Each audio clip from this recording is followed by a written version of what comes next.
Mga signs na ayaw ka lang pakawalan ng isang babae. For today's vlog, yan po yung ating pag-uusap. Bago yan, mag-subscribe at mag-like ka na po muna. Maraming salamat. God bless. So proceed na po tayo agad sa signs number 1. Laging nakabuntot sa'yo. Pag pulot sa babae, gustong-gusto laging sumasama, no? Kahit nasaan ka, gustong-gusto laging nakasabit, nakaangkas. So, minsan kahit sa trabaho mo gustong sumama. Nakukulan na ng bantayan ka maghapon. Yung parang tipong feeling mo wala kang privacy. So, gusto ng babae na to na lagi siya nakabuntot sa'yo. So, marami pong babae yung ganito na kahit nasa ng asawa nakabuntot. So, kayo naman mga lalaki, hinahayaan ninyo, no? Ang tingin po tuloy ng ibang tao, under kayo. So, kaya po, I suggest Lods, kapag ganito ang babae sa inyo, huwag na huwag po ninyong papayagan na lagi nakabuntot sa inyo. Hindi po maganda tignan. At saka po, ang dating po, under ka talaga. So, mas maganda Lods, no, iwanan nyo na sa bahay ninyo para makagawa ng mga gawaing bahay. Hindi yung wala na nagagawa maghapon ng bahay ninyo, ang gulo-gulo lagi nakabuntot sa'yo. So, proceed na tayo agad sa signs number 2. Laging gusto niyang ina-update mo siya, no? Kapag pugar tulad sa babae, wala na yung balak pakawalan ka.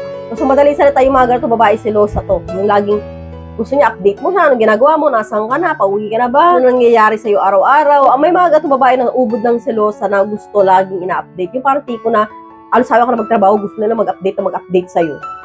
So, parang bantay sarado ka. So, hindi po yan maganda. Pero, ito po ay signs na ayaw ka nang pakawalan ng isang babae. So, okay lang kung mahal na mahal mo ang babae. Pero, kung nagiging dahilan naman ito ng parang pagka-istorbo mo sa trabaho, sa ibang bagay, hindi rin po maganda yan. Siyempre, nakakairita rin po yan. So, kaya po kailangan, limitahan po ninyo ang babae kung ganito na po ang galawan sa inyo. So, proceed na po tayo agad sa number 3. Tanggap niya ang lahat sa'yo, no?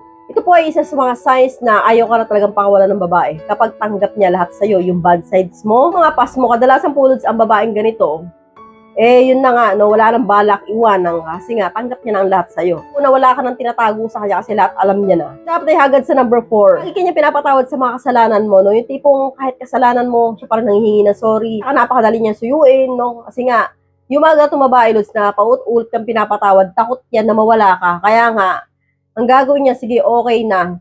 Basta wag mo nang uulitin, and then uulit mo pa ulit, panapatawad ka ulit. No? Kapag po ganito, Lods, yung mga size na nakikita mo sa babae, size po yan na ayaw ka nang pakawalan ng isang babae. So hanggang dito na po tayo mga Lods. I hope you learned something new in this video. More videos to come. So stay connected and see you again to my next video. God bless. Bye-bye!